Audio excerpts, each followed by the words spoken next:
Mardi 27 novembre 2012. À Infomag ce soir, l'autoroute 50 est finalement complétée. Budget 2013, Alexandre Iraca inquiet pour les projets de la région. Ouverture de la 406e pharmacie Jean Coutu et hommage au fondateur de la cantine des aînés.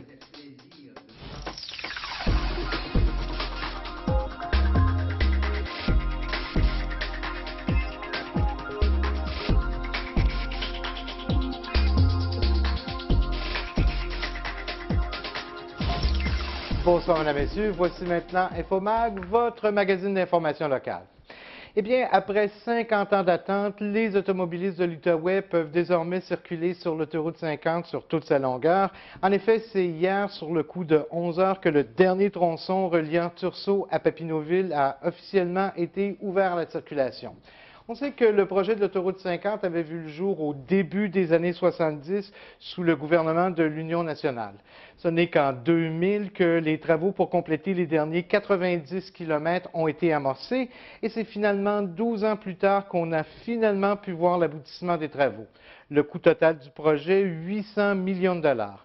Une excellente nouvelle pour les automobilistes de la région, mais également pour les élus de tous les paliers gouvernementaux. Paulette Lalande, la présidente de la Conférence régionale des élus de l'Outaouais, est venue nous rencontrer en studio quelques heures à peine après l'ouverture de l'autoroute, une entrevue que nous vous présenterons un peu plus tard dans le bulletin. Une série de courriels confidentiels entre le conseiller de Buckingham, Maxime Pedneau-Jobin, et le directeur général du Carrefour culturel Estacade, Hugo Parisien, a été publiée dans l'édition de samedi dernier du quotidien Le Droit. Suite à un premier courriel envoyé par M. Parisien, le conseiller et chef d'action Gatineau a fait parvenir une réponse pour le moins percutante dans laquelle il menace de cesser toutes ses interventions pour faire avancer le dossier du Carrefour. Il conclut son courriel en disant qu'il envoie promener M. Parisien avec un riche vocabulaire d'une grossièreté qui le détonnerait. À peine 11 minutes plus tard, M. Pedneau-Jobin envoyait un autre courriel aux membres du conseil d'administration du Carrefour culturel, précisant qu'il s'agissait d'un texte ironique et qu'il regrettait amèrement de l'avoir envoyé.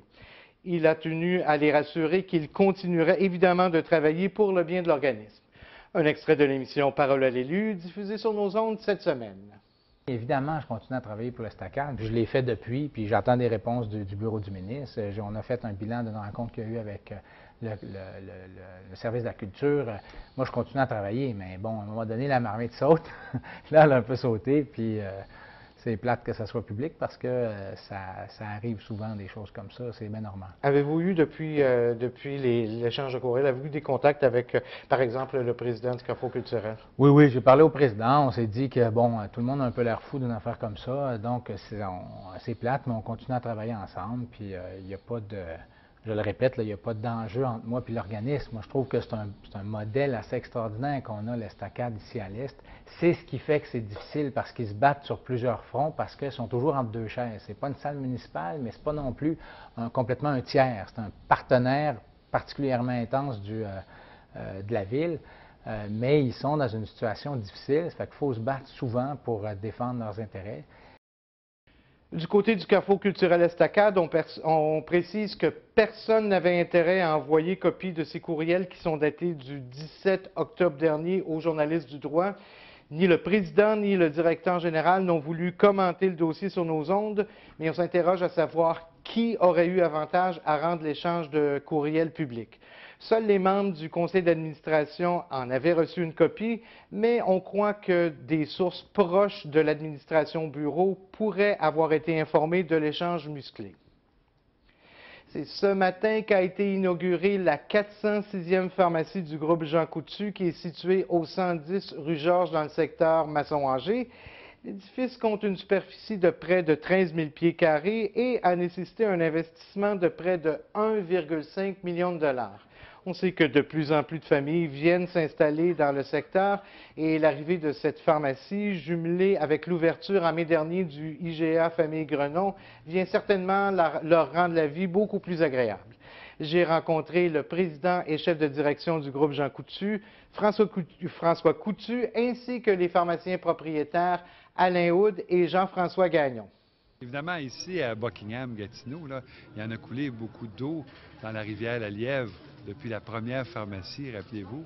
Alors aujourd'hui, on est prêt à ouvrir une deuxième pharmacie ici parce que, je te rends compte du travail de ces jeunes hommes qui sont à côté de moi ici, là, faire en sorte qu'il y a encore plus d'engouement pour notre concept et pour, évidemment, se rapprocher aussi de notre clientèle. Alors ici, tout ce secteur-ci, maintenant, aura sa pharmacie Jean Coutu.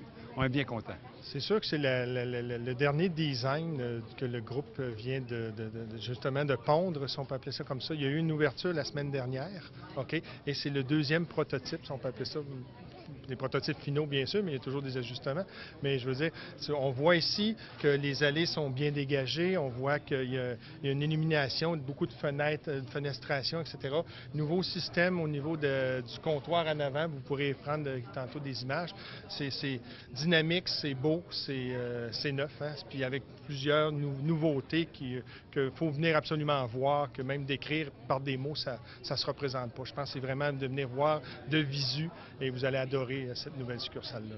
Bon, on parle d'environ une quarantaine de nouveaux employés, d'emplois créés pour l'ouverture de la nouvelle pharmacie. Donc, on est très heureux. Puis la pharmacie compte pour un investissement d'environ presque 1 500 000 $. Donc, très bel investissement pour la région. Le député de Papineau à l'Assemblée nationale, Alexandre Iraca, craint que les coupures annoncées par le ministre des Finances, Nicolas Marceau, la semaine dernière lors du budget provincial, viennent mettre en péril plusieurs projets du comté. C'est du moins ce qu'il nous disait dans le cadre de l'émission Parole à l'élu. Je suis inquiet. Je vais être honnête avec vous. Là, je suis inquiet pour les projets d'infrastructure. Pas pour tous les projets, mais pour une bonne partie.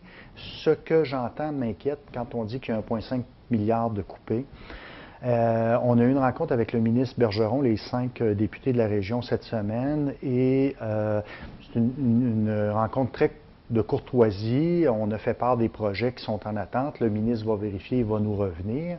Mais si les projets n'étaient pas déjà inscrits dans le PQI, dans le plan quinquennal d'investissement pour les infrastructures, c'est un non automatique de ce que j'ai compris. Alors, si un fonctionnaire n'a pas reçu la demande et inscrit la demande, surtout inscrit, les demandes sont reçues, mais inscrit dans un certain formulaire ou un programme informatique, à ce moment-là, ça va être refusé. Moi, je suis inquiet ici pour 3 ou 4 projets. L'unité d'hémodialyse à l'hôpital de Papineau, qui avait été annoncé en 2010, c'est un projet de continuité. Je n'ai pas de réponse. Le projet de terrain football et soccer synthétique à l'école Hormidas-Gamelais, je n'ai pas de réponse. L'agrandissement du CHSLD 55 lits, il n'y a pas de réponse encore. À peine une poignée de représentants des organismes communautaires du secteur ont participé la semaine dernière à la présentation du cadre de soutien à l'action communautaire de la ville de Gatineau. Rappelons que dans le cadre de sa politique de développement social qui a été adoptée en 2010, Gatineau reconnaît le rôle essentiel joué par les organismes à but non lucratif dans la qualité de vie du milieu. Le conseiller de Buckingham, Maxime Petneau-Jobin, s'est dit déçu de la faible participation des organismes à la rencontre de mercredi dernier. Oui, je suis un peu surpris de la faible participation. En même temps, j'espère que la raison, c'est qu'en fait, ils connaissent bien le programme. C'est sûr que c'est nouveau, mais on a fait des consultations pendant presque 2 ans. On en a reparlé l'année passée. Il y a vraiment je pense que ce qu'ils veulent voir, c'est le résultat, là, de dire, bon, ben on fait des demandes, puis on veut que la ville livre. Donc, je ne suis pas très étonné. Puis en plus, c'est un milieu où les gens se parlent, les gens se connaissent, les acteurs se fréquentent beaucoup. Ça fait que, pour moi, ce n'était pas inquiétant. Surtout que c'est beaucoup de sous, là, c'est plusieurs centaines de milliers de dollars qu'on va mettre dans la machine. Et ça, pour le communautaire, c'est une excellente nouvelle. On peut noter qu'en 2013, les organismes communautaires pourront se partager une enveloppe de 200 000 $. 3 programmes d'aide vont être disponibles. Un programme de soutien au développement qui est réservé aux organismes d'action dont la mission est liée à la vie d'un quartier en particulier. Un programme de soutien à la mobilisation ainsi qu'un programme de soutien à la réalisation d'un projet ponctuel. Les organismes qui désirent recevoir de l'aide devront faire une demande avant le 13 janvier prochain. Tous les détails sont disponibles sur le site web de la Ville au www.gatineau.ca. Le service de police de Gatineau a procédé le 22 novembre dernier à une perquisition concernant le trafic de drogue au 1967 chemin de Montréal-Ouest dans le secteur Masson, ainsi qu'à 2 autres résidences du secteur Gatineau. C'est suite à une enquête d'environ 2 mois que 8 personnes ont été arrêtées sous de possibles accusations de possession de drogue dans le but d'en faire le trafic et de possession de biens criminellement obtenus. Les policiers ont saisi des cocottes de marijuana, de la cocaïne, des comprimés de speed, ainsi que des fusils et des carabines. Près de 24 000 en argent comptant a également été retrouvé. La valeur marchande de la drogue est évaluée à 20 000 sur le marché noir. Toute une surprise pour Max et Annette Lescault ainsi que pour Lorraine Renaud qui ont fondé la Cantine des aînés. Rappelons qu'ils ont distribué des repas aux aînés de la région de façon tout à fait bénévole pendant près de 30 ans. L'an dernier, ils annonçaient qu'en raison de leur âge et du vieillissement des bénévoles qui les accompagnaient dans cette belle aventure, ils devaient mettre un terme à la Cantine des aînés. Eh bien, ils étaient plus d'une trentaine jeudi dernier à venir leur rendre hommage à l'invitation du conseiller de Buckingham, Maxime Pedneau-Jobin. Les 3 fondateurs ont eu droit à des hommages bien sentis de la part de la population du secteur. Pour Max et Annette Lescault, le bénévolat allait de soi, comme ils nous l'ont dit lors du 5 à 7. Le peu de temps qu'on restait avec eux, ça nous faisait plaisir de parler avec eux. La chose qu'on s'est aperçu le plus souvent là, c'est la solitude de ces pauvres personnes qui sont seules. Et quelquefois, là, c'est la seule visite qu'ils ont durant la journée. Et puis, je ne peux pas l'expliquer, mais dans nous, c'est ça qui nous faisait plaisir, de les voir, de pouvoir jaser avec eux. Puis, je vous remercie et je redis encore, la surprise, nous l'avons ce soir. Parce qu'on ne s'y attendait pas du tout à ça. J'en reviens pas. J'ai dit, j'ai toujours aimé m'occuper, mettre mon nez dans les affaires des autres. Ça fait que c'est ce que j'ai fait tout le temps, puis je trouve que personnellement, j'ai aucun mérite. Ça fait que je vous remercie de souligner ça, mais vous êtes sûr que vous ne vous trompez pas? Comme on vous l'annonçait au début du bulletin, la présidente de la Conférence des élus de l'Outaouais et préfet de la MRC de Papineau, Paulette Lalande, était de passage dans nos studios hier, quelques heures à peine après l'ouverture de l'autoroute 50. Voici donc l'entrevue que j'ai réalisée avec elle.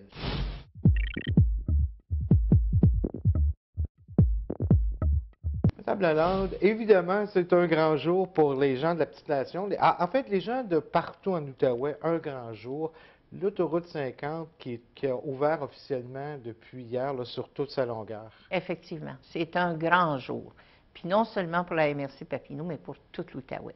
Enfin, nous avons une route qui part du fédéral, d'Ottawa, qui s'en va à la capitale nationale du Québec, qui est à Québec. Et nous, on n'avait pas d'autoroute. Il fallait passer par l'Ontario jusqu'à Montréal, puis ensuite revenir du côté du Québec. Mais là, maintenant, alors pour nous, c'est quelque chose d'exceptionnel. Je pense qu'il faut s'en réjouir de tout ce que ça va apporter pour l'Outaouais et spécifiquement pour la MRC Papineau. Vous comprendrez bien là, que nous, on est dans le triangle Montréal, Mont-Tremblant, Gatineau, et nous, on est dans ce triangle-là. Alors, pour nous, là, par exemple, au niveau industriel, avec le parc industriel de Thurso, tout ce qui touche le tourisme, avec Montebello, qui va devenir un pôle touristique de l'Outaouais, tout ce qui touche l'agroalimentaire, pour nous, là, on a des produits du terroir tellement exceptionnels dans notre région, surtout dans la petite nation, où les gens vont pouvoir venir plus facilement venir chercher ces produits-là. Parce qu'avec l'autoroute de la 148, ça prenait plus de temps. Puis, je veux dire, souvent, il y avait des gens qui roulaient moins vite, donc c'était plus fatigant. Mais là, les gens vont avoir la possibilité de sortir à Thurso, Plaisance, Papineauville, Montebello, Facette. Évidemment, il y a beaucoup de gens là, qui étaient sur les commerçants, entre autres les restaurateurs sur le 148, là, qui ne trouvent pas nécessairement que c'est facile. On a vu quelques restaurants là, qui ont fermé, des institutions, par exemple, comme la Canadienne dans le coin de Grenville qui a fermé, même à Plaisance, le Coq Doré ou le Coq d'Or, oui, qui a fermé ses portes. Est-ce qu'on va être en mesure éventuellement là, de rattraper ce... Moi, je suis persuadée que oui. Quand on a fermé, là, quand on a ouvert la 417, la 17, là, tout le monde vivait un petit peu ce que nous, on va vivre avec la 148. Allez maintenant sur la 17.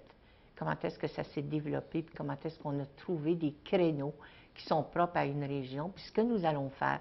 D'ailleurs, nous, on a déjà commencé avec la 148. Ça fait 4-5 ans qu'on a un comité qui est formé pour trouver des alternatives, des attraits pour que les gens quittent la 50 puis qu'ils viennent sur la 148. Et nous, on est privilégiés parce qu'à Facette, qui est l'entrée de la MRC Papineau puis l'entrée de l'Outaouais, l'autoroute est très près de la 148. Donc, les gens vont avoir l'opportunité de sortir de l'autoroute puis de prendre la 148 puis de faire un bon bout et puis à ce moment-là, pouvoir, au niveau touristique, là, connaître tous les attraits qu'on peut avoir. Je vous cite, et je n'ai pas la citation devant moi, mais vous dites quelque chose comme ça ne s'appelle pas la 50 pour rien, ça fait 50 ans qu'on l'attend. Effectivement. Nous, moi, je dis, ça fait tellement longtemps qu'on entend parler de la 50. Aujourd'hui, il y avait un reportage qui disait que ça faisait 42 ans que c'était l'Union nationale, le premier, qui en avait parlé. Mais pour moi, là, je ne suis pas pour rien, c'est significatif pour moi. La 50, ça fait 50 ans. Et aujourd'hui, c'est un jour heureux pour l'Outaouais et pour la MRC Papineau. Et aux gens qui disent que ce n'est pas vraiment une autoroute parce qu'à beaucoup d'endroits, il y a seulement 2 voies, qu'est-ce que vous répondez? Je dis que c'est une deuxième route que nous avons. Et pour nous, c'est un avantage. Même si elle n'a pas 4 voies partout, il reste que pour se rendre à Québec, ça va être beaucoup plus facile que par la 148 et ensuite prendre l'autoroute de l'Ontario. Alors moi, je dis, réjouissons-nous, profitons de ce jour puis des jours qui viennent pour jouir en quelque sorte de cette autoroute qui vient de s'ouvrir. Donc, pour moi, c'est quelque chose d'exceptionnel. Madame Lalande, la semaine prochaine, en fait, le lundi 3 décembre prochain, il va y avoir une conférence de presse et vous allez lancer un nouveau site web, Covoiturage Outaouais. Et ça s'adresse là aux gens de la petite nation. Là, pour... En fait, ça s'adresse à tous les gens de l'Outaouais. C'est pas pour rien que ça s'appelle Outaouais. C'est un projet qui a coûté 125 000 et tout le monde de l'Outaouais va pouvoir aller sur ce site-là et pouvoir trouver quelqu'un qui va les covoiturer, c'est-à-dire qu'il va pouvoir les prendre d'un endroit A à un endroit B. Et il va pouvoir aussi, il y a 2 façons, soit que tu appelles pour offrir que toi tu te rends à telle place, ou tu appelles pour dire, moi j'aimerais ça me rendre de telle place à telle place. Et ça fonctionne très bien dans plusieurs régions du Québec. Et nous, on trouve que pour le monde rural, c'est une grosse chance. D'autant plus pertinent, justement, pour les gens, bon, la MRC Papineau, parce qu'il n'y a aucun service de transport en commun. Est-ce que le service fonctionne déjà actuellement pour les gens de la petite nation? En fait, pas pour le covoiturage, il ne fonctionne pas encore, mais il va fonctionner pour l'Outaouais. On a essayé, nous, d'avoir un autobus qui partait de Saint-André, qui arrêtait à plusieurs endroits, puis qui s'en venait rejoindre la STO. En fin de compte, ça n'a pas fonctionné. Il y avait très, très, très peu de gens. On a dû l'arrêter parce que c'était même pas rentable, là. Mais ça, le covoiturage, je pense que si tu te rends quelque part, puis si tu veux avoir quelqu'un, bien, ça peut t'aider aussi à défrayer l'essence et tout ça. Puis pour les jeunes et moins jeunes qui n'ont pas de transport, je pense que ça va être un gros avantage. C'est surtout pour les travailleurs puis les jeunes qui vont à l'école. Alors ça, je pense que ça va être une bonne façon et c'est partout dans l'Outaouais. Il va y avoir un numéro. Parce qu'il y en a plusieurs qui existaient. Oui. Là, les gens ne savaient pas trop où aller puis tout ça. Là, maintenant, ça va être www.covoiturageoutaouais.ca. C'est le seul qu'il va y avoir dans l'Outaouais. Et tout le monde est là. La table éducation, la table jeunesse, la ville de Gatineau et le transport collectif et adapté de toute la région du monde rural qu'on appelle. Là. Le regroupement du transport collectif et adapté rural de l'Outaouais. Madame Lalande, alors on célèbre la 50 et on visite le site web quand on veut faire du covoiturage. Merci infiniment. Ça me fait plaisir d'être avec vous.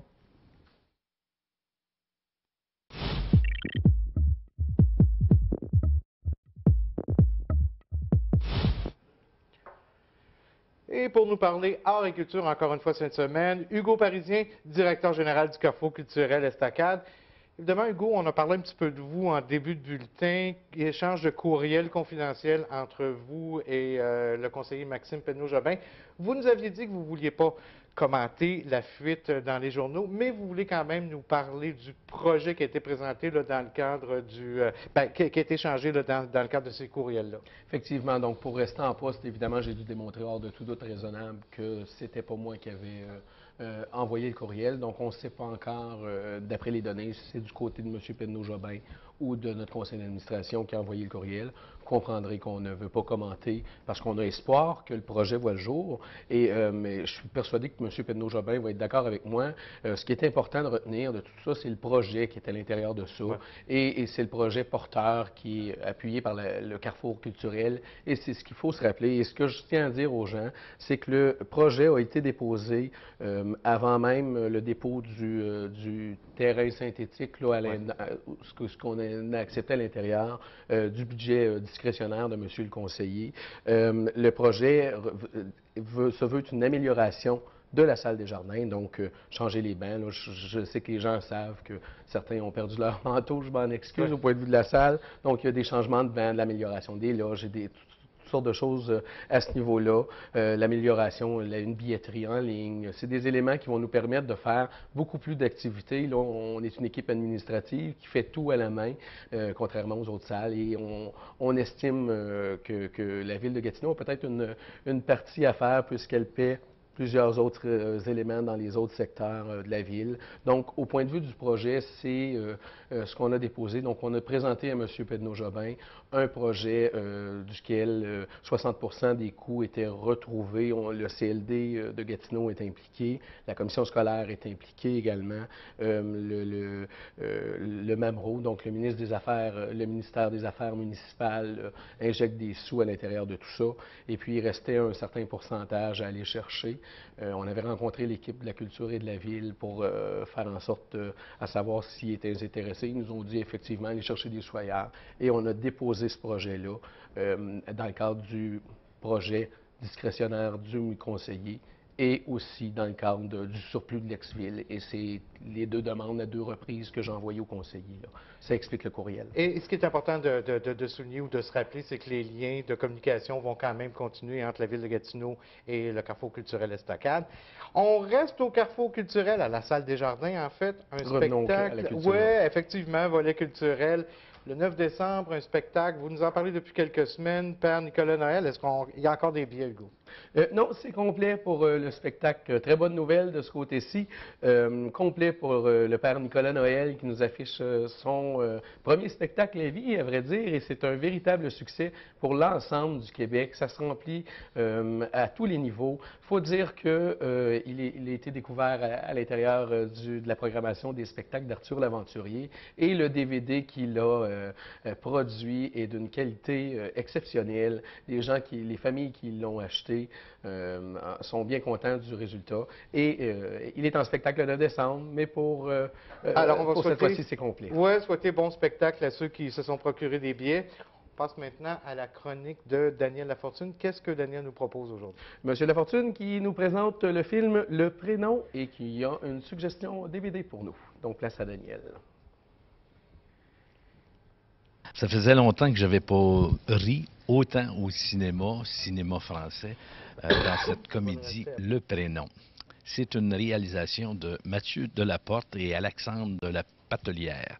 Ces deux réalisateurs-là ont repris le succès de la pièce de théâtre qu'ils avaient écrite il y a de cela 3 ans, présentée à Paris, et ça a été un succès fou. Sur grand écran, c'est la même chose. C'est l'histoire de Vincent qui, dans la quarantaine, va être père pour la première fois. Il est invité chez sa sœur et son beau-frère, ainsi qu'avec un ami d'enfance, et on attend la femme de Vincent qui est enceinte. On rit beaucoup, on prend un verre de vin, et jusqu'à temps qu'on demande quel sera le prénom du bébé à venir. Alors ça déclenche tout un chaos où, comme dans beaucoup de familles, il y a des choses qui ne se disent pas entre frères, beaux-frères, belles-sœurs. et amis. Mais cette fois-ci, à cause du prénom, eh bien, ce chaos-là va nous faire révéler beaucoup de liens, beaucoup de difficultés, beaucoup de choses qui nous sont dites parfois très peu, mais là, ça va sortir. Alors, on rit beaucoup, on rit énormément, on rit presque à chaque réplique, et c'était plaisant d'entendre les gens dans la salle du cinéma rire autant. C'est un film qui s'adresse à tout le monde. Et c'est un film qui est touchant parce que c'est une écriture qui est intelligente et qui nous ramène à notre propre milieu familial, à notre propre situation par rapport aux autres. Donc, allez voir ce film-là, Le Prénom, 8 sur 10, c'est à l'affiche depuis vendredi dernier. Un autre film qui vient de prendre l'affiche, c'est un film aussi comique parfois, mais parfois c'est très touchant, c'est Lawrence Anyways. C'est la 3e réalisation du jeune prodige Xavier Dolan qui, dans ce film-là, nous situe dans les années 90 et c'est le personnage principal, Lawrence Anyways, qui... après 10 ans de vie commune avec Fred, interprété par Suzanne Clément.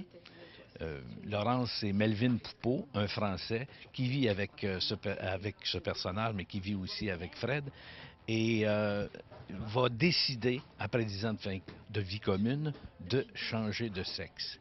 Évidemment, tous deux s'aiment, mais ils veulent continuer et poursuivre leur relation amoureuse. Donc, ça nous amène à des situations où on réfléchit sur la sexualité, on réfléchit, dis-je, sur les rapports à la sexualité et rapports aussi à l'être humain.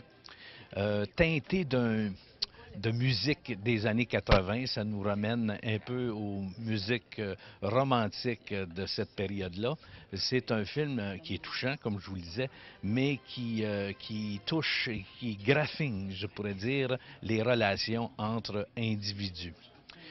Encore une fois, Xavier Dolan se sert de sa caméra pour travailler avec des plans qui sont énormes, des gros plans, des très gros plans, pour poursuivre la relation entre ces personnages. Suzanne Clément s'est méritée pour son interprétation du rôle de Fred, le prix à Cannes dans une catégorie qui s'appelle Second Regard. Donc, ce film est à l'affiche dans toutes les salles vidéo. Voilà, alors merci beaucoup Hugo. Hugo, il y a quelques mois, on apprenait que la salle de spectacle, le Théâtre des Quatre Sœurs fermait. Bonne nouvelle pour les gens de la petite nation, une nouvelle salle de spectacle, il y a un nouveau spectacle qui s'en vient très bientôt. Et je n'ai pas le choix que d'être en faveur du projet parce que c'est une salle de spectacle au cœur d'une école, similaire à la salle des Jardins. Par contre, c'est une entreprise privée plutôt qu'un organisme à but non lucratif. C'est Diffusion Petite Nation qui sont devenus actuellement qui assurent la programmation de cette salle-là. Et puis, ils ont un coup de pouce de l'école et de la municipalité. Et bref, ils tentent d'aller chercher d'autres coups de pouce pour pouvoir élaborer la programmation. On leur souhaite bonne chance. En première, pour leur premier spectacle, désolé, c'est le 7 décembre prochain. Madame André Waters, l'auteur-compositeur-interprète qui arrive avec ses bottes de cowboy pour célébrer l'événement. Oui, son spectacle western. Exactement. On se transporte, évidemment, on sait que la magie de Noël, ça égale souvent chorale. En une minute, on a 2 chorales de la région là, qui viennent nous présenter leur spectacle au cours des prochaines semaines. Rapidement, la Chanterelle qui, pour Noël, belle façon d'entrer dans la période des fêtes.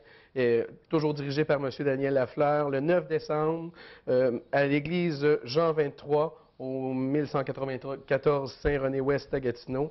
Et le 12 décembre, ici à Buckingham, à la fameuse église Our Lady of Victory, le concert Chantons Noël, billet à 10 $ et c'est gratuit pour les moins de 12 ans.